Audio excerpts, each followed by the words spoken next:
할렐루야. 옆사람하고 인사합시다. 네, 더운데 잘 오셨습니다. 오늘 예배는 이렇게 진행을 할 거예요. 제가 강사 목사님 소개를 하고 준비 찬송을 하나 이제 그 사람 다 아시잖아요, 그죠? 그 찬양을 이제 부르시고 목사님이 다 인도하실 거예요. 그럼 그 사람이 끝나면 손영호 권사님 나와서 기도하시고 또 이제 찬양 목사님이 인도하시는 대로, 그리고 맨 마지막 예배 다 끝나고 난 다음에는 제가 나와서 교회 광고하고 이렇게 해서 오늘 예배는 시작이 되겠습니다. 우리가 하반기 들어서면서 우리가 꽃꽂이를 이제 하지 않고 한 군데 더 선교를 하자 해서 이제 정해가지고 대구에 나주물타니 소망교회 목사님 이창희 목사님하고 사모님 가정을 제가 찾아가서 배웠죠. 몇 번 말씀드렸지만 매우 대구에서도 외곽 지역에 계시고 우상들이 많고 절들이 많고 또 성도님들이 굉장히 연약한 분들이 많아요. 그래서 목사님도 너무 많이 아프신 상태에서 지금까지 오셨고 이제 간증이나 말씀을 통해서 이제 은혜를 나누실 텐데, 제가 학교 다닐 적에 제일 친한 친구예요. 고개를 그럼 끄덕거리지. 근데 참 재미난 게 너무 친한 친구인데 저는 몸이 너무 크고 이창희 목사님은 너무 작아요. 그래가지고 이 친구를 학교 다닐 때 시냇물이 있는데 제가 물에 빠지지 않는다고 그때 비가 와가지고 업고 걷는다가 빠져가지고 그냥 둘이 와장창 넘어졌었어요. 그래가지고 그런 기억들 뭐 얘기도 했는데, 참 기독교 그 감리교 본부에서 그 기독교 타임즈 이제 기자도 하시고 찬양도 거의 뭐 이제 나가서 저기 뭐죠 CCM에서 1등도 하시고 막 그러신 분인데 사연이 참 많아요. 제가 100마디 말하기보다는 우리 이창희 목사님은 이제 소개할 텐데, 우리 이창희 목사님 박수를 한번 맞이하겠습니다. 그러면 예배를 시작하겠습니다.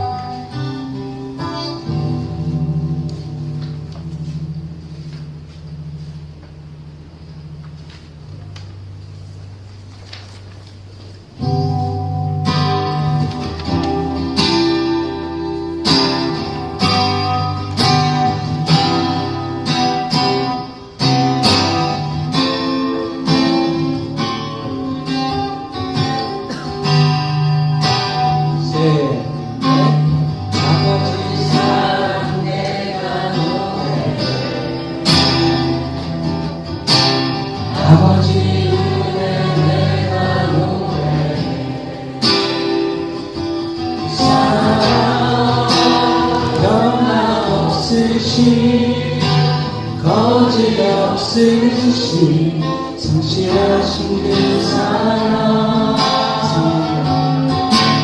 사랑할 때 없지 않으신 여전한 힘을 끄지 않은 그 사랑, 변함없으신 거짓없으신 성실하신 그 사랑,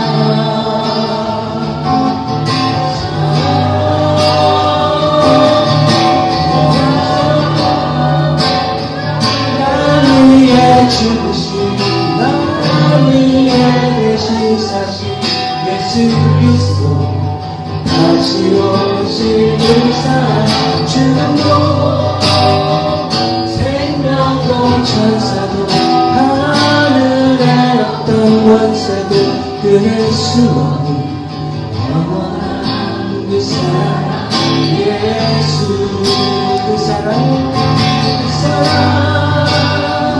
날 위해 죽으신, 날 위해 대신 사신 예수 그리스도, 다시 오실 그 사랑, 죽음도 생명도 천사도 하늘 원수도 끊을 수 없는 영원한 그 사랑 예수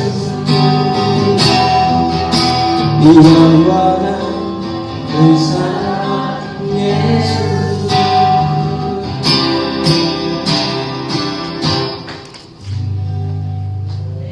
수면 보세요. 기도해 주세요. 기도.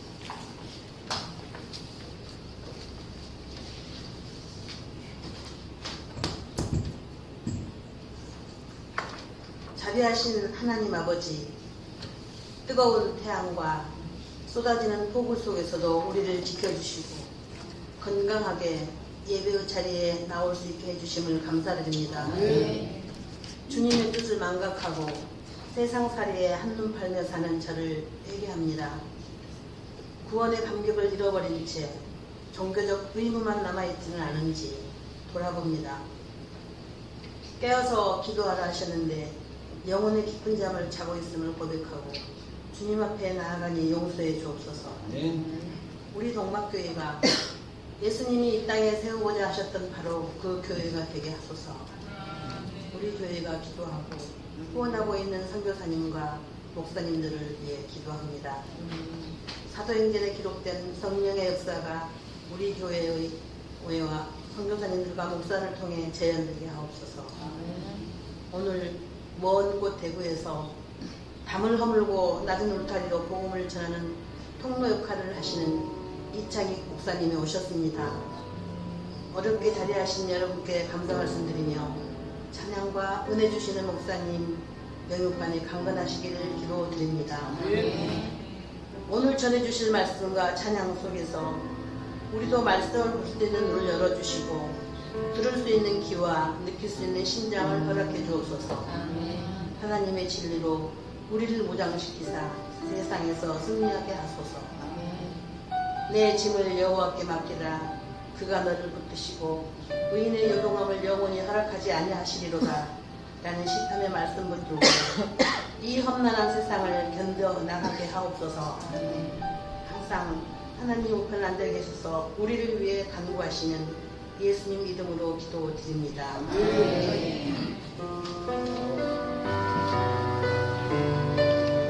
그 사랑 날 위해 죽으신 날 위해 계시고 사신 예수 그리스도 다시 오실 그 사십사도 천명도 천사도 하늘의 어떤 권세도 그럴 수 없는 영원한 그 사랑 예수 영원한 그 사랑 예수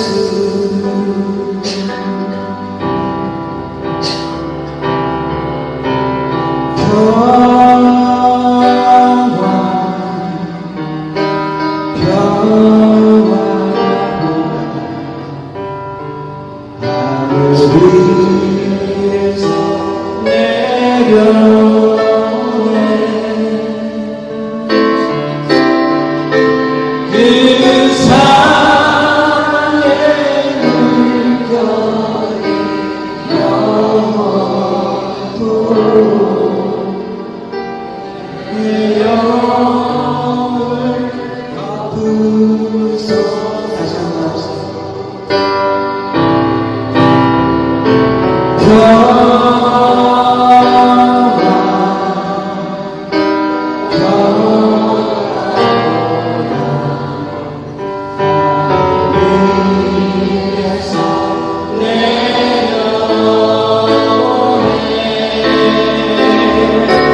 반갑습니다. 소개받은 대로 이창희 목사입니다. 뭐 집에서 부부싸움하고 오셨습니까? 아니시죠? 뭐 제 소개를 할 건 없고요. 이 김동수 목사님은 제게 아주 갑절한 분이십니다. 제가 인생의 계획이 없던 신학교를 갔을 때 사실 저는 여러분 쥐가 아플 때 먹는 약이 뭔지 아세요? 네. 그걸 제가 먹었더니 고3 때 그때 깨어나지 말았어야 되는데 기도를 하루 만에 났어요. 그리고 계획이 없던 신학교에서 처음 만난 친구가 김동수 목사님이세요.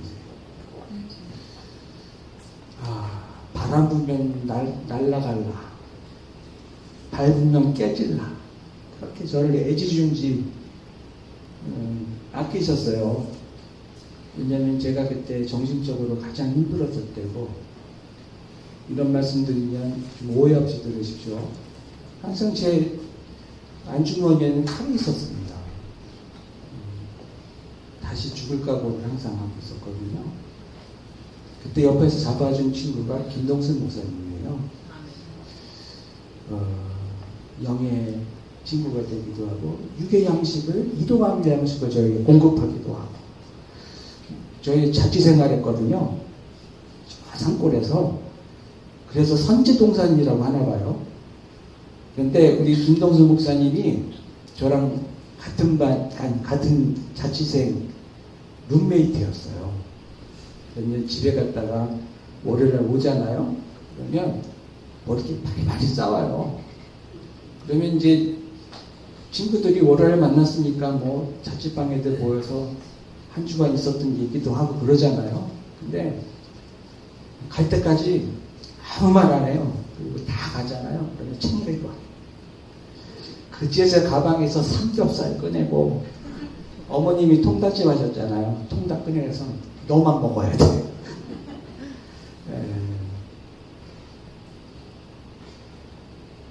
그리고 제 생활이 또 여기 계신 어른들께는 좀 죄송한 말씀이지만 탄탄치는 않았습니다. 제 동생이 군대 제대하던 날 교통사고로 지금까지 식물이 나고, 몇 년 후에 아버님이 암 판정으로 1개월 만에 돌아가시고, 2개월 만에 저희 어머님이 양쪽에 뇌출혈이 터지셔서 응급수술을 받아야 됐고, 그 후로 저는 20대에 대한 기억이 없습니다. 아마 그렇게 제 기억에서 20대가 사라진 무렵, 이제 김동수 목사님은 군대도 갔다 오시고 또 문목사를 하고 개척하고 그러면서 좀 소식이 뜸했죠. 아마 제가 그걸 좀 멀리 했었는지도 모르겠습니다. 제가 친구들을 좀 가까이 하는 거를 일부러 좀 멀리 하기도 했고, 공교롭게도 김동수 목사님도 저랑 같은 KGB 출신입니다.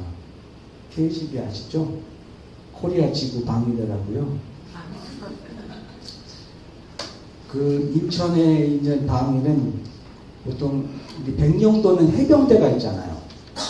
근데 인천의 방위는 해변대라고 합니다. 해변대. 그래서 우리 김동수 목사님 생각하면 다른 친구들과 다르게 제 살덩이처럼 생각이 돼요. 제 피부처럼. 오랜만에 봤는데도 낯설지가 않고 반갑고, 또 그 시절 생각하면 눈물만 나고, 되게 버팀목이 됐던 좋은 친구입니다. 여러분 복 받으신 거예요. 저런 맑은 영을 가지신 목사님이 드무세요. 덩치에 비해서.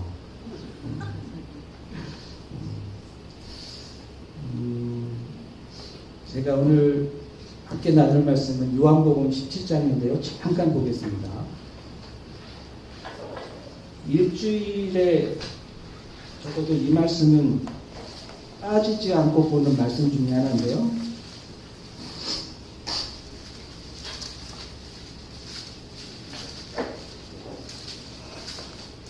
왜 그러냐면 요한복음 17장은 예수님의 기도로만 되어 있습니다. 처음부터 끝까지. 그리고 17장에는 알파와 오메가가 있습니다. 창세전의 모습과 그 다음에 예수님과 함께 우리가 있어야 될 모습. 근데 우리는 장소를 떠올리죠? 장소의 개념이 아닙니다. 알파와 오메가는 따라합시다. 관계의 개념. 관계의 개념. 여러분의 자녀를 부를 때 그 사람으로 자녀라는 사람 이미지로 떠오르세요? 아니면 자녀라는 걸 먼저 떠오르세요? 그죠? 그걸 관계라고 합니다. 그래서 그 관계는 항상 사랑 안에 있습니다. 우리가 돌아갈 곳 그 관계도 사랑입니다. 그래서 오늘 본문을 17장으로 잡아봤고요. 오늘 사랑에 대해서 함께 좀 얘기를 나눌 텐데 24절, 26절까지 같이 읽을 텐데 예수님이 마지막 기도할 때 마지막 소원이세요. 여러분을 어디 있게 하시려고 하는지 주님의 음성으로 마음에 받으시고 여러분의 입으로 한번 표현해 보십시다. 시작. 아버지여, 내게 주신 자도 나 있는 곳에 나와 함께 있어. 아버지께서 창세 전에 나를 사랑하시고 내게 주신 나의 영광을 그들로 보게 하시기를 원하옵나이다. 의로우신 아버지여, 세상이 나를 알지 못하여 나는 아버지를 알았사오고 그들도 아버지께서 나를 보내신 줄 알았사옵나이다. 내가 아버지의 이름을 그들에게 알게 하였고 또 알게 하리니 이는 나를 사랑하신 사랑이 여러분 안에 있고 나도 여러분들 안에 있게 하려 합니다.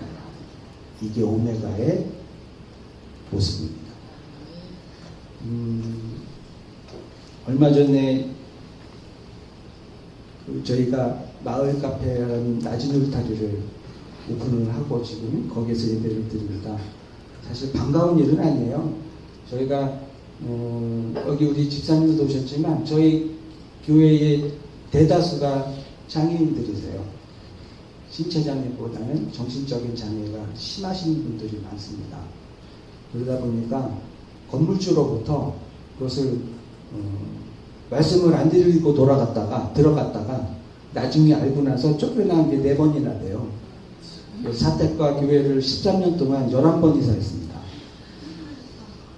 마지막으로 그 건물주의 폐악으로 그저 하나님 그 계약 기간이 1년 6개월이 남았는데도 나가라고 하니까요.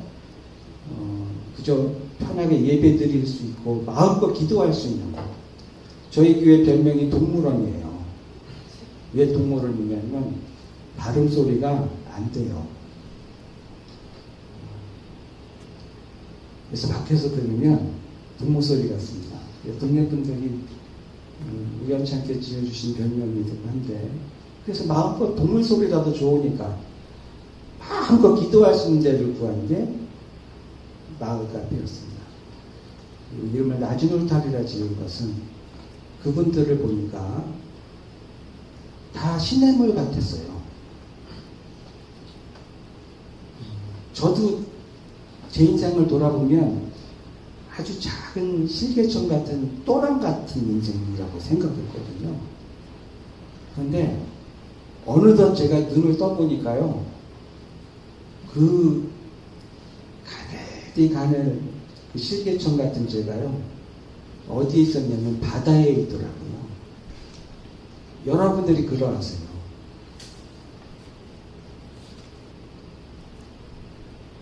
바다는 육지의 모든 물을 다 받아들입니다. 그리고 어디서 왔는지 묻지 않습니다. 그리고 따지지도 않습니다. 그리고 대륙마다 신문물이 다 성분이 틀리잖아요. 그죠? 또 오염수도 있을 것이고 부패한 물도 있을 것이고 썩은 물도 있을 텐데 바다는 그걸 다 품어줘서요 어떻게 하냐면 같은 성분으로 만듭니다. 여러분 지구에서 가장 낮은 곳이 어딘지 아세요? 지구에서 가장 높은 산 에베레스트. 그러면 지구에서 가장 낮은 곳은 바다예요. 그래서 이 낮은 울타리라 지은 데에는 그런 바다가 되고 싶었습니다. 누구라도 교회 문턱을 낮춰서 예수 믿는 사람을 좀 만나게 되고 그들을 통해서 하나님의 사랑을 알 수만 있게 된다면 얼마나 좋을까. 그러던 차에 어느 정신과 의사 선생님께서 저의 이제 조력자가 되어 주시는데 저희에게 노래를 하나 만들어 주셨어요. 옆 사람한테 말합시다. 사랑한다고 말해요. 사랑한다고 말해요. 부부면 더 좀 세게 말하세요. 사랑한다고 말해요. 사랑한다고 말해요. 이 찬양이에요. 이 찬양 여러분께 들려드리도록 하겠습니다.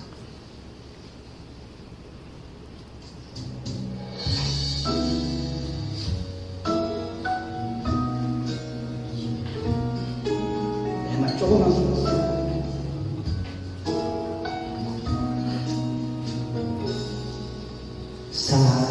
사랑한다고 처음부터 우리 엔지니어를 저희 딸이 하고 있거든요. 박수 좀 한번 해주십시오. 여기 오면 좋은 일 있는 줄 알고 왔는데요. 비만 맞고 갑니다.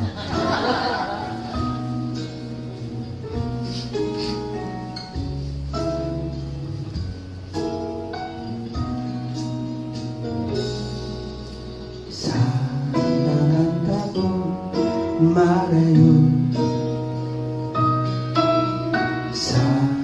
사랑한다고 말해요. 주님 우리를 사랑하듯이 사랑한다고 말해요. 내게 어떤 고통이 오고 어떤 슬픔 당해도 사랑을 버려서 안 돼요. 사랑을 버려서 안 돼요. 그러실 자신 있으세요? 옆 사람 손 꼭 붙잡고 사랑합니다. 교제하십시다.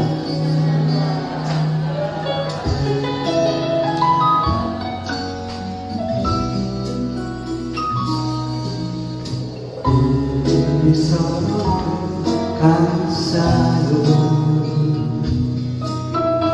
우리 서로 감싸요. 주님 우리 죄 용서하듯이 우리 서로 감싸요. 내가 만약 지금으로 인해 어떤 수치 당하여도 사랑을 버려서 안 돼요. 사랑을 버려서 안 돼요. 사랑 버려서 안 돼요. 사랑을 버려서 안 돼요.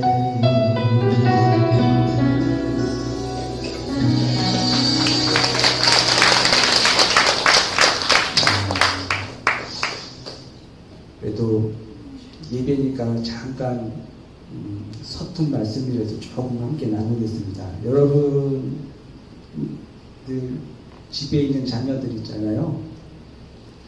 여기 계신 보니까 다들 이렇게 장성한 자녀들을 두신 분들이 꽤 있으신 것 같아요. 꼭 손주나 손녀를 한번 떠올려 보시죠. 그 아이들이 여러분이 바라기에 믿음이 좋은 아이가 됐으면 좋겠습니까? 아니면 사랑을 많이 할 줄 아는 아이가 됐으면 좋겠습니까? 둘 다. 꼭 여러분 계세요. 양양합니다. 둘 중에 하나 택하라면. 믿음이, 여기서 믿음이라는 건요, 꼭 그 교회만이 아니더라도 사람과의 신뢰, 혹은 서로 간의 믿음을 통틀어서 하는 말입니다. 믿음이 아주 좋은 아이가 됐으면 좋겠습니까? 아니면 사랑을 많이 할 줄 아는 아이가 됐으면 좋겠습니까? 사랑이요. 그러면 그 사랑에 대해서 이렇게 한번 질문 드려볼까요? 그 아이가 사랑을 많이 하는 아이가 하면, 그러니까 부모님께 대해서, 이제는 할머니, 할아버지가 되시겠죠? 그 아이, 내 손주, 손녀가 이 할아버지, 할머니의 사랑을 많이 받을 줄 아는 아이가 됐으면 좋겠습니까? 아니면 할머니, 할아버지, 부모님을 많이 사랑하는 아이가 됐으면 좋겠습니까? 사랑하는. 그러면 이렇게 한번 질문 드려보죠. 제 주변에 믿음 있는 사람들이 꽤 많습니다. 큰 교회 가면 믿음 있는 분들, 그분들이 기둥이 되시잖아요. 그런데 역설적이게도 싸우는 교회를 가면요, 다 믿음이 좋아서 싸워요. 다 자기 믿음이 몰아서. 이게 자기의 어떠함입니다. 지금 처음 질문으로 돌아가면 여러분의 자녀나 여러분의 손주, 손녀가 사랑을 받는 데 익숙한 아이가 됐으면 좋겠는가? 아니면 사랑을 많이 할 줄 아는 아이가 됐으면 좋겠는가? 요걸로 다시 한번 돌아가서 이것이 그 아이의 어떠함이라면 믿음을 여기에 살짝 대비시켜서 한번 이렇게 한번 얘기를 해볼까요?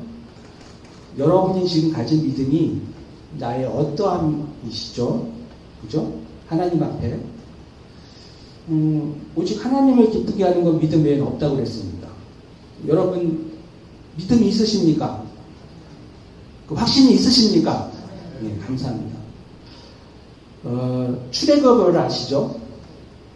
출애굽을 할 때 마지막 재앙이 뭐로 기약하세요?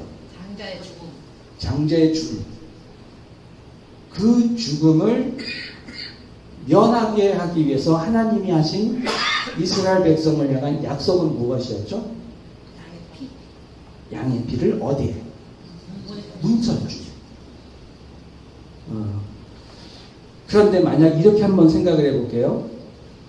사단이, 또 죽음의 그림자가 온 애굽에 있는 사람들, 이스라엘 백성을 포함한 모든 인류입니다. 모든 인류의 집 앞에 갔을 때 그 집은 피해야 되겠다라고 마음먹은 이유가 1번 문설주의 피 때문이다. 아니다. 2번 그 집안 사람들의 자세와 태도, 믿음의 어떠함 때문이었다. 무엇일까요?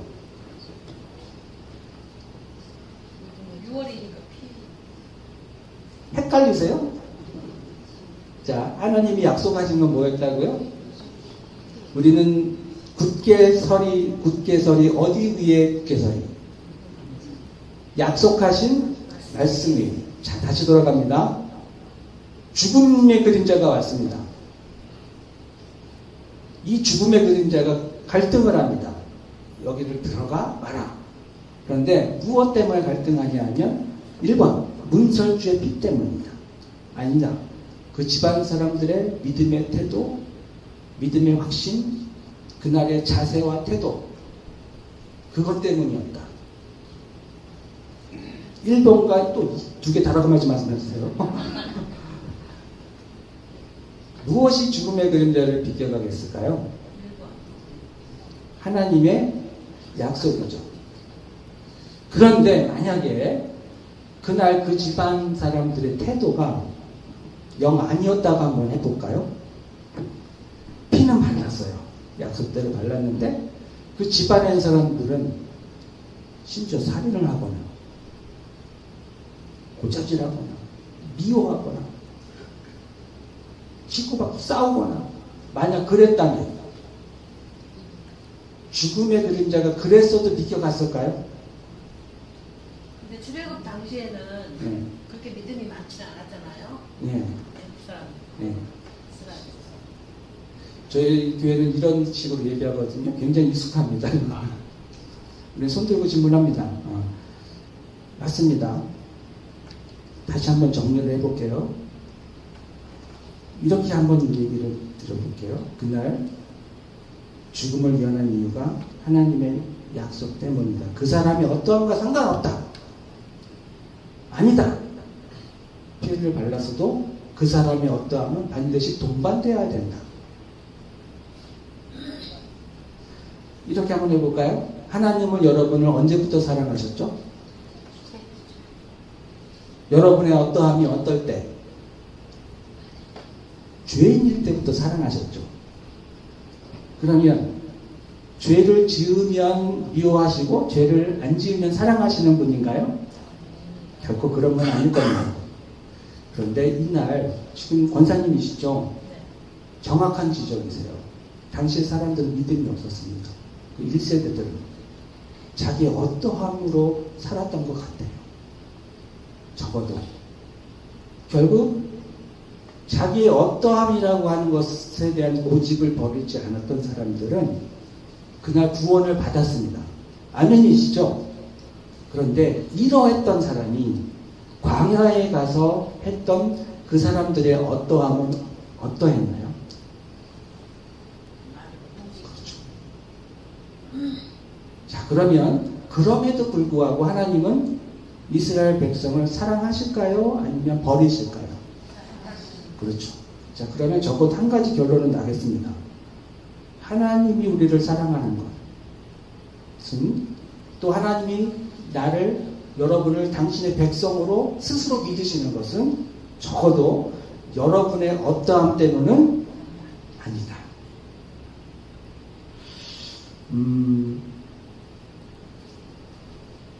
여러분, 믿음은요, 여러분이 완성하는 게 아닙니다. 믿음은 성령께서 예수의 이름으로 내 안에 들어오실 때 내게 심겨 주신 예수님이 가지셨던 믿음으로 완성되는 겁니다. 갈라디아서 2장 20절에 올바른 해석일 겁니다. 이제 내가 주를 믿는 믿음으로가 아니고요, 소유격으로 되어 있거든요. 뭐라고 해석이 돼야 되냐면 사도 바울은 예수가 가진 믿음을 내가 소유함으로 내가 이긴다 이렇게 되어 있습니다. 여러분의 믿음을 믿으세요? 네. 여러분이 가지신 믿음을 믿으시냐고요? 네. 내일 안 변할 자신 있으세요? 저는 없어요. 원래 속이 요만해요. 우리 동수 친구하고 똑같아갖고요. 잘 삐져요. 조심하세요. 제 믿음은 불완전해요. 목사의 믿음. 그런데 하나님은 이 불완전한 어떠함을 보시는 게 아니에요. 죄인일 때부터 나를 사랑하셨던 하나님 스스로 하신 약속을 떠올리세요. 여러분이 어디 있든 간에 여러분이 어떤 행동을 하고 어떤 상황에 있던 간에 하나님이 정말 징그럽게 싫어할 만한 장소에 있건 행동을 했건 그것과 상관없이 여러분 오해 없이 들으십시오. 그것이 옳다는 말이 아닙니다. 그런 수렁에 있는 그 자들을 보면서 하나님은 그 사람들의 어떠함을 보는 게 아니고 그 속에 있는 자기 자신의 맹세를 기억하세요. 뭐냐면 내가 창세전부터 너를 사랑하였노라. 그래서 제 개인적인 생각은 그렇습니다. 만약에 우리 아이들이 믿음과 사랑 이 둘 중에 하나를 택한다면 저도 역시 사랑이 많은 아이가 됐으면 좋겠습니다. 그런데 이것을 조금 더 세분화해서 들어가면 조금 다를 수 있습니다. 사랑을 많이 할 줄 아는 아이가 좋을까? 아니면 사랑을 받는데 엄마 아빠의 사랑을 받는데 의심이 없어요. 전날 내가 어떤 잘못을 했건 두들겨 맞았건 혼났건 간에 상관없이 그럼에도 불구하고 엄마 아빠는 나를 여전히 사랑할 거야 라고 그 사랑을 받는 것에 굶주린 아이. 여러분 한번 에베소서 3장을 잠깐 찾아볼게요. 제가 사실은 말씀을 준비하다가 오늘 6시 좀 전에 왔는데 묵상하는 가운데 이런 말씀을 좀 주셨어요. 3장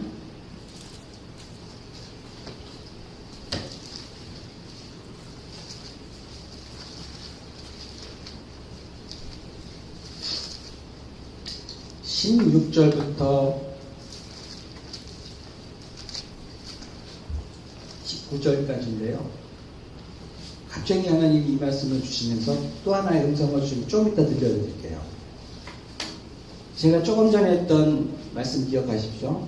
믿음은 내가 완성하는 것이 아니고 내가 가진 믿음이 나를 완성하는 것이 아니고 나의 어떠함이 깨질 때 자기를 부인하고 자기 십자가 하는 것은 내가 죽었다는 자기 관을 지는 겁니다. 나는 죽고 예수로 사는 것을 의미하는 것인데 내가 가진 믿음으로 하나님께 나아갈 수 없습니다. 반드시 성령께서 예수의 이름으로 예수님이 가지신 믿음을 가지고 오실 때 그리고 내가 그것을 붙잡을 때 이 얘기 그 얘기입니다. 16절에 제가 잘라서 읽어드릴게요. 그의 영광의 풍성함을 따라 그의 무엇으로 말미암아 성령으로 말미암아 17절 너희가 사랑 가운데 뿌리가 박히고 무엇으로 말미암아 사랑이 뿌리가 박히고 성령으로 말미암아. 그러니까 여러분 적어도 이 사랑도 여러분의 어떠함으로 인한 사랑도 사실은 불완전하다는 거죠. 왜? 그 다음 절입니다. 같이 읽을게요. 시작. 능히 모든 성도와 함께 지식에 넘치는 그리스도의 사랑을 알고 그 너비와 길이와 높이와 깊이가 어떠함을 깨달아. 어떠함이라는 단어가 나오는데 이 어떠함은 어디를 향하고 있냐면 하나님의 사랑을 향합니다. 아까도 믿음이 내가 가질 수 있는 믿음이 있습니다. 이거 역시 중요합니다. 하나님 100%, 성도 100%. 웨슬리 신학 배울 때 배웠던 아주 유명한 말입니다. 그러나 나에게 가진 믿음으로만 완성될 수가 없습니다. 마찬가지로 사랑도 마찬가지입니다. 우리가 할 수 있는 사랑은 한계가 있습니다. 왜냐하면 오늘 말씀 하나님의 사랑은 무엇으로 정의하고 있냐면 사람의 지식 밖에 있다고 하는 겁니다. 그러니까 여러분 이 세상에서 사시는 동안 경험할 수 없는 사랑이세요. 하나님의 사랑은 사실은 여러분의 지식으로 알 수가 없어요. 지식으로 알 수가 없다는 깨달을 수도 없다는 거예요. 그런데 내가 지금 나의 어떠함으로 지금 자녀를 사랑하고 성도를 사랑하고 나의 어떠함으로 목사님을 사랑하는 것을 계속 이어한다면 어떻게 될까요? 광야에 가서 자기 어떠함으로 무너진 그들과 같은 꼴이 될 겁니다. 여러분, 여러분이 가진 사랑으로 내가 사랑을 다했다라고 하는 것에 대한 생각을 중단하십시오. 믿음 마찬가지로 사랑 또한 오늘 말씀대로 성령이 내게 임할 때 그리고 그 성령이 내 영을 만져 주실 때 비로소 하나님의 사랑을 관계로 알게 됩니다. 지식으로 아는 게 아닙니다. 저는 비교적 늦게 절에 들었거든요. 저희 어머니는 수녀세요. 뭘 이렇게 놀라십니까? 늦게 결혼하셔서 저를 낳으셨는데 그분 수녀분들의 사랑은 아주 정말 이 개신교가 배워야 될 만큼 아주 수준이 높습니다. 그런데 그것으로 하나님의 사랑을 이룰 수가 없습니다. 하나님의 사랑이라고 하는 것은요, 어떤 개념이나 지식이나 이런 것을 하는 게 아니고요, 하나님이 실제로 내 아버지인 것을 관계로 알 때 성령이 알려주시는 거예요. 그래서 사랑도 음성으로 들을 수 있습니다. 관계 가운데. 음성은 귀가 아닙니다. 안다라고 하는 관계를 말합니다. 사람은 하나님께서 형상으로 여러분을 지은 게 아니고 내가 아버지요 너는 내 아들이라는 관계로 지으셨습니다. 이거를 관계적 창조라고 하거든요. 그래서 기독교는 간단합니다. 이 관계가 깨지면 죄요. 이 관계가 회복되면 구원이라고 말합니다. 좀 더 말씀을 이어가면 저는 제 아이가 자기가 가진 사랑, 품성에 의해서 혹은 인격에 의해서 할 수 있는 사랑으로 살아가는 아이로만 자라지 않았으면 좋겠습니다.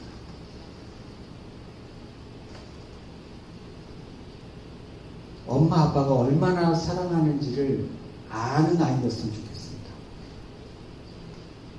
조금 전에 어머니 얘기를 들었는데 10년 전에 치매에 걸리셨어요. 대구에 있을 때 어느 경찰서에서 전화가 와서 누구누구의 아들이십니까? 어머니께서 지금 길을 못 찾고 여기 계시는데 좀 빨리 오시면 좋겠습니다. 그때 의지에 앉아계신 제 어머니의 모습을 잊을 수가 없습니다. 그때 깨달았습니다. 철들었다고 하죠.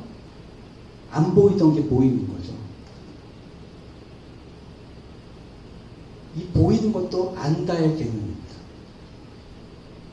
진짜 효도는 내가 뭘 많이 사다 드리고 부모님의 욕구를 키우는 게 아니라 어머니의 마음을 깨닫는 거잖아요. 그죠? 여러분, 진짜 사랑은 뭐냐면 하나님의 진심을 여러분이 깨달아가는 겁니다. 그게 믿음보다 더 높습니다. 여러분은 사랑을 많이 받는 그런 분들이 되십시오. 나의 어떠함이 완전한 줄 알고 내가 권사니까, 내가 집사니까, 내가 장로니까, 혹은 나는 성경을 많이 읽었으니까, 지식이 있으니까 라고 하는 그 땅 말고요, 뻔뻔스러운 사랑 받는 아이가 됐으면 좋겠습니다. 저 뒤에 우리 두 번째 거가 있거든요. 딸이 있는데 아주 맹랑해요. 저희 카톡에 보면 제 3살 때 사진이 있어요. 울다가 웃는 사진입니다. 코가 빨개져서.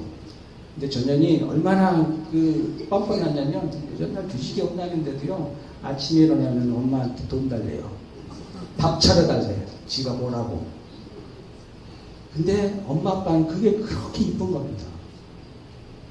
만약에 전현이 혼났어요. 근데 아침 날부터 안 보여.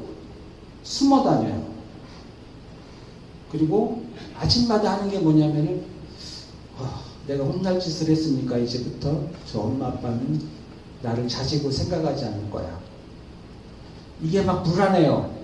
그래서 학교 갈 때 항상 하는 게 뭐냐면 동사무소에 들려서 등본을 떼봐야 돼. 그리고 확신하고 가요. 여러분, 이런 아이가 됐으면 좋겠습니까? 우리는 그런 아이가 원하지 않습니다. 자기가 무슨 잘못을 했건 그것보다 아주 뻔뻔하게 달라고 하는 아이가 저는 더 좋습니다. 성경은 이것을 뻔뻔함을 따라합시다. 담대함.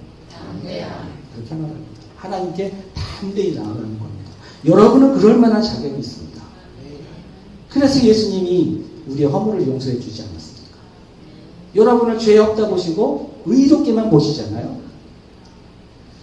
이 하나님의 눈을 좀 가지셨으면 좋겠습니다. 저희 교인들에게 잔소리처럼 하는 말이 있는데요. 뭐냐면 하루아침에 일어나서 제일 먼저 해야 될 것을 제가 가르칩니다. 여러분은 아침에 일어나면 제일 먼저 하는 일이 무엇이에요? 기도. 그리고 새벽 예배 오시고 또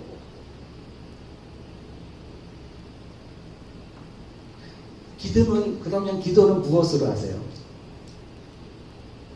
역시 믿음으로? 예, 좋습니다. 상관없습니다.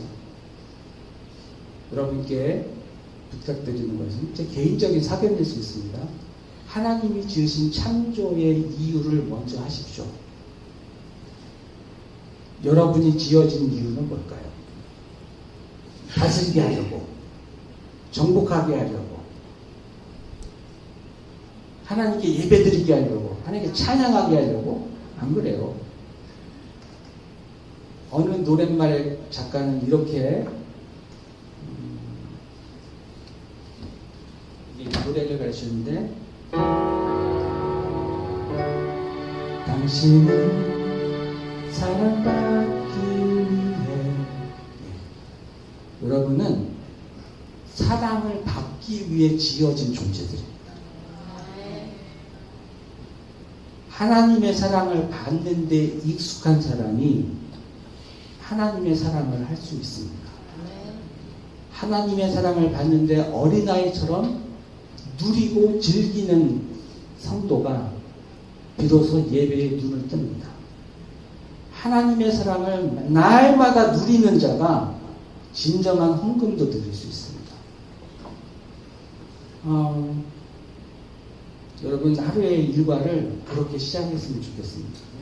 하나님의 사랑을 어린아이처럼 받는 데만 익숙해지십시오. 뭘 하려고 하지 마시고요. 받는 데만 익숙하시면 여러분들이 해야 될 일들이 보이십니다. 말씀이 그제서야 보이고, 하나님이 어떠하신 분인지 보이고, 예수의 어떠함이 사랑을 누리는 가운데 알게 될 것입니다. 오늘 제약된 시간이라 제가 많은 말씀은 전하지 못하고 오늘 제가 좀 묵상하는 것들을 좀 나누고 있는 중인데요. 아까 에베소 말씀을 주시면서 앞에서 기도하는데 그렇게 말씀하셨어요. 이 동막교회는 여러분이 하나님을 사랑하는 높이보다 하나님이 여기에 내려와서 사랑해 준 깊이가 더 깊답니다. 여러분 그 사랑을 누리십시오. 여러분 하나님의 은혜가 부족이 돼서 문제가 되신 거예요. 저밖에 없습니까? 하나님의 은혜가 부족한가요? 근데 여러분은 항상 은혜를 받으러 다니시죠. 그럼 받은 은혜를 어떻게 하십니까? 은혜 많이 받으신 날 있으시죠? 그러면 받은 은혜를 어떻게 처리하세요? 사용하세요? 사용하지 않으세요? 우리는 그런 데 익숙하지 않습니다. 하나님의 은혜는 구해서 받는 게 아닙니다. 주신 선물입니다. 만약에 선물을 인생의 목표로 삼는 아이가 있다면 참 어리석겠죠? 이미 주신 선물인데. 여러분, 은혜는 구하는 것보다 발견해 가는 겁니다. 여러분 안에 이미 완성된 하나님의 은혜. 기도 역시 마찬가지입니다. 하나님의 사랑을 누리며 하나님의 사랑에 익숙해지며 기도하시면요, 예수님이 가르쳐주신 기도를 하실 수 있습니다. 여러분이 앞으로 해야 될 현재 하고 있는 기도는 이미 하늘에서 어떻게 됐다고요? 뜻이 이루어지셨어요. 기도를 구하는 게 아닙니다. 이미 여러분을 위해서 하늘에서 완성하신 것을 여러분이 이 땅에서 말하기를 원하십니다.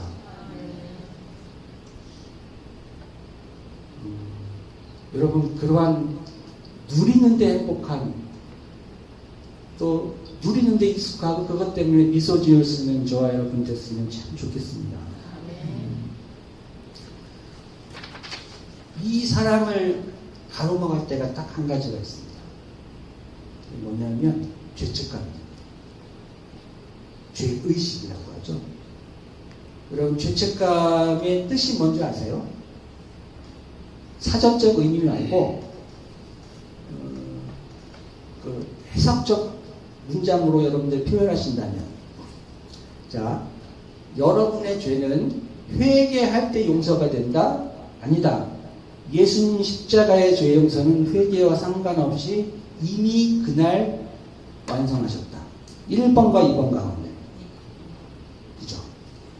여러분의 회개와 관련이 없습니다. 사실은. 여러분의 어떠함과 상관없이, 즉 성경에 있는데, 찬송에 있는데 여러분의 공로는 0.00001%도 안 들어갑니다. 예수의 제사함은 완성된 것입니다. 그래서 회개의 정의는요, 내가 잘못한 것을 용서해달라고 구하는 게 아니고요, 내가 이미 죄를 용서받았다는 것을 받아들이는 믿음을 회개라고 합니다. 이때 회개가 능력이 생깁니다. 여러분을 향한 하나님의 사랑도, 여러분을 향한 하나님의 확신이 있으세요. 너는 다시 내가 빼앗기지 않겠다라고 하는 하나님의 약속은 이미 하늘에서 완성이 됐습니다. 다만 어디에 안 나타났어요? 이 땅에. 그래서 뭐 하라고 하셨습니까? 완성되신 그 예수의 기도를 이 땅에서 이어서 하라고. 그래서 어쩌면 우리 모든 성도는요, 사명이 있다면 전도, 선교도 있겠지만 예수님이 완성하신 기도를 이 땅에서 이어서 하는 겁니다. 나라와 민족, 불신자, 주의 종을 위해서, 이웃을 위해서 하늘에서 이루신 아버지의 그 사랑, 죄사함을 이 땅에서 선포하는 겁니다.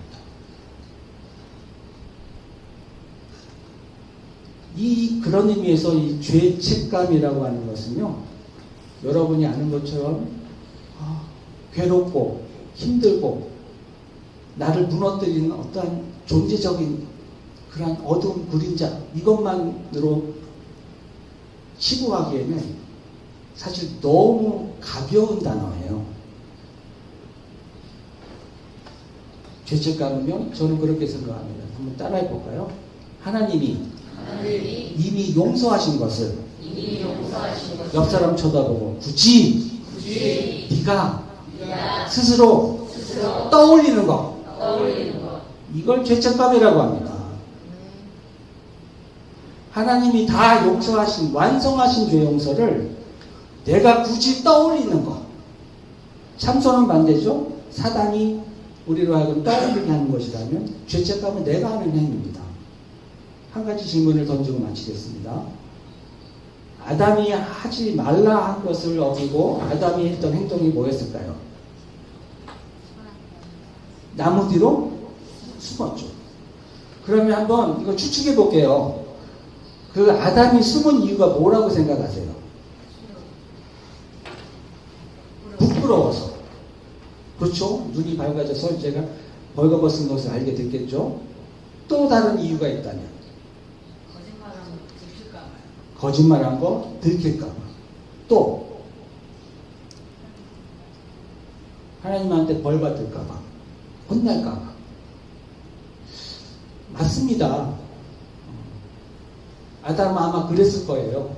그런데 제 생각컨대 하나님이 우리를 지으신 창조의 목적, 하나님의 사랑을 나누기 위해서 오늘 요한복음 17장처럼 예수님이 사람이 있기 전의 모습이 뭐냐면 17장 초반에 가면 하나님 사랑 안에 계셨대요. 그러니까 예수님이 하는 일은 뭐냐면 하나님 아버지의 사랑을 늘 받는 거세요. 네, 우리를 만드시고 마지막에 예수님이 완성하러 오신 것은 잃어버린 이 사람들이 다시 예수님이 받으신 그 자리, 예수님이 받으셨던 그 일을 받는 그 자리에 오는 겁니다. 하나님의 사랑을 왜곡 없이 받는 것이죠. 왜곡 없이. 아담이 그날 숨은 이유는 하나님이 무서웠고 또 혼날 것 같고 부끄러웠을 거예요. 그런데 하나님이 우리를 지으신 이유를 먼저 떠올린다면 아마 이러지 않을까 싶습니다. 죄를 지은 아담은 아마 이래서 숨었을 거예요.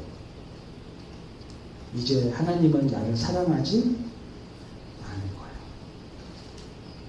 이것이 스스로 하나님이 주시는 사랑을 스스로가 거절합니다. 이것이 에덴에서 시작된 거절감입니다.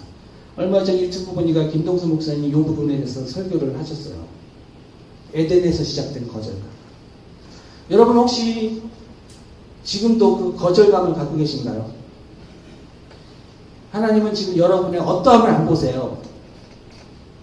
당신의 어떠함으로 여러분을 보세요. 여러분은 그런 존재들이세요.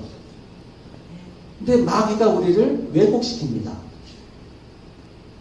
맑은 호수가 있고 하늘에 달이 있는데 너무 맑아서요. 호수에 비친 달이 어떤 게 진짜 달인지 모를 정도로 여러분은 그렇게 지어졌습니다. 그런데 이 조그만 돌멩이 같은 죄가 호수에 퐁당 던져진 거예요. 그때 호수에 있던 달은 어떻게 됐을까요? 함으로 인해서 찌그러졌죠. 이걸 자기로 보는 거예요. 실제 달은 그대로예요. 여러분, 여러분의 어떠함에 의해서 이끌려 다니지 마십시오. 죄인일 때부터 사랑하셨던 이것은 여러분을 두고 맹세하신 하나님의 약속이 아니고요. 하나님이 스스로에게 하신 약속이세요.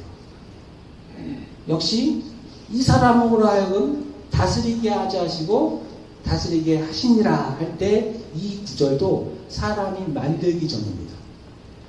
즉 누구한테 하신 약속일까요? 이 사람을 통해 다스리게 할 것이다. 이때는 사람이 지어지기 전이에요. 우리가 우리 형상을 따라 사람을 짓고 다스리게 하자. 이때는 사람이 안 지어졌어요. 그렇다면 여러분을 통해 다스리게 했다는 약속은 누가 누구에게 한 약속일까요? 하나님이? 그러면 여러분의 어떠함 때문에 하나님이 스스로 하신 약속을 바꾸실까요? 절대 그럴 수 없습니다. 왜냐하면 하나님은 신실하시기 때문에. 하나님의 사랑, 거듭난 여러분을 하나님의 눈, 여러분을 통해 지금 하늘에서 완성된 것을 이 땅에 다스리게 하는 열고 푸는 열쇠를 여러분에게 주시는 것. 이 약속은 여러분의 어떠함과 상관없이 그분이 에베소 2장처럼 나와 한 사람이 됨으로 새 한 사람이라고 되어 있습니다. 예수가 여러분과 연합되어서 새로운 한 사람이 됨으로 그 일을 이루어 가실 겁니다. 여러분, 여러분을 귀하게 여기십시오. 여러분 스스로를 함부로 여기지 마십시오.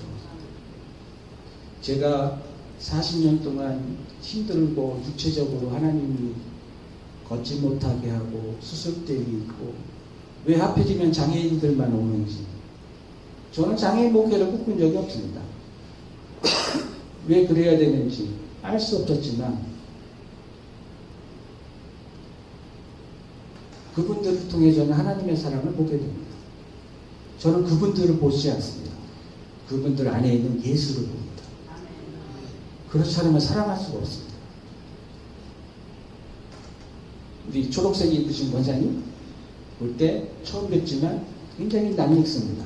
왜? 그 안에 예수님이 계시기 때문에. 예수님을 제가 상대하고 있거든요. 여러분 그렇게 사랑을 좀 누리시고 그 누리신 사랑을 한번 여러분 사랑해 보시면 어떨까요?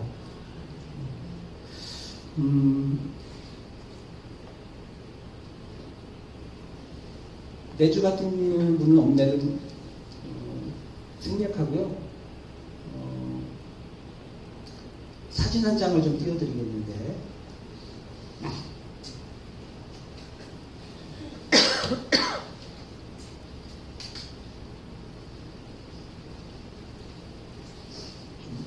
흐리지만 대충 어떤 그림인지는 좀 감은 잡으시겠죠? 갈대에 있는 아이가 있고 누이가 있고 어머니가 있습니다. 갈대 상자의 주인은 누군지 알겠죠? 모세야. 자, 그런데 이 아들을 떠나보내야만 돼요. 이때 엄마의 심정이 어땠을까요?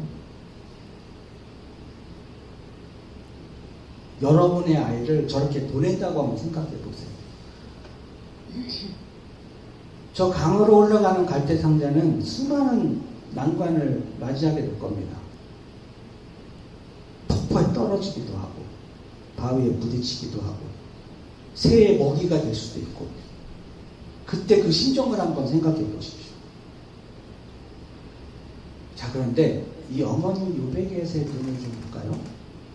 어디를 향해 있을까요? 하나님입니다. 왜 그럴까요? 하나님을 의지해야만 살 수 있습니까? 아니에요. 갈대 상자는 스스로 방향을 정하고 갈 수 있는 엔진이 없습니다. 이게 여러분의 실체세요. 여러분의 어떠함은 엔진이 없습니다. 여러분이 원하는 대로 스스로 갈 수 있는 동력이 없는 존재들이세요. 그래서 요백에서는 알았습니다. 온전히 이 갈대 상자는 누구의 손에? 하나님의 손에 맡겨져야만 됐습니다. 여러분, 이것이 바로 하나님의 사랑을 누리는 자의 모습입니다. 하나님의 은혜를 누리는 자의 모습입니다.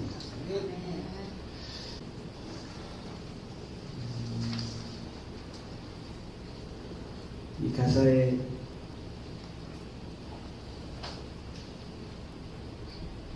묻어있는 그 엄마의 마음, 그러나 하나님을 온전히 신뢰하는 마음도 같이 여러분 묵상하고 여러분의 마음 삼으시기를 바랍니다.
잠시 나를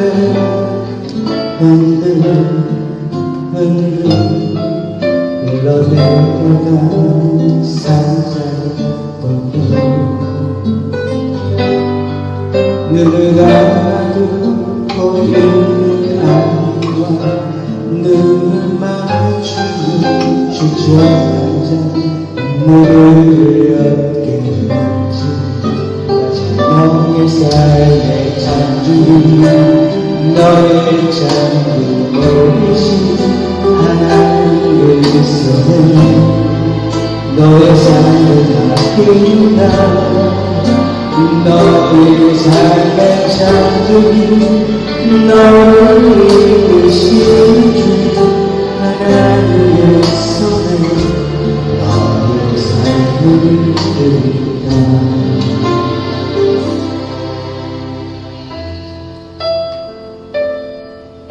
오늘 이 밤에도 주님 손 꼭 붙잡고 그 손 놓지 말고 우리 김동수 목사님과 함께 좋은 교회 되기를 축복합니다.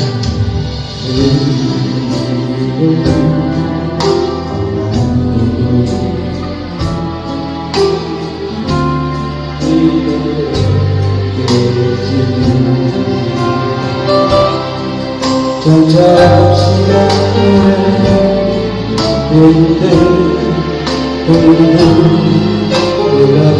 흘러내려가는 산자를 보면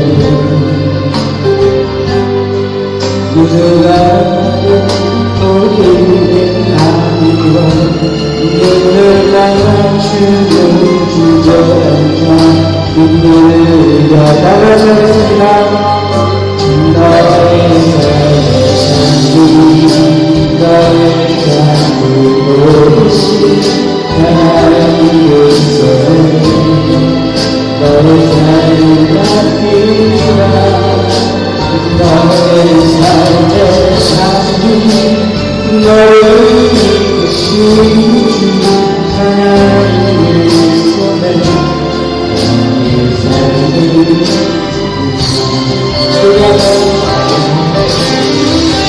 누가 구원하시니 아멘 누가 해주시니라 누가 구원하시니 너의 삶의 잔주인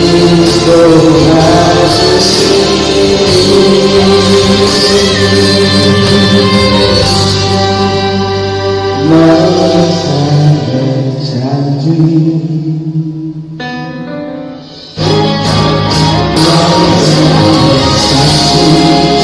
너의 잔주인 오신 하나님의 손에 너의 삶을 맡기라 너의 삶의 잔주인 너를 이끄시는 주 하나님의 손에 나의 삶이 있다 너의 삶의 잔주인 나의 삶을 오신 하나님의 손에 너의 삶을 맡기라 너의 삶의 잔주인 너를 이끄시는 하나님의 손에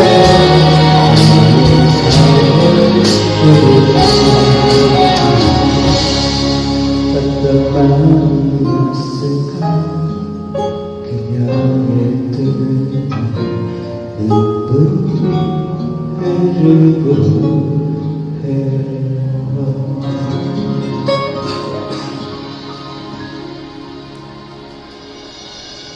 오늘도 저는 제가 은혜 받으려고 설교합니다.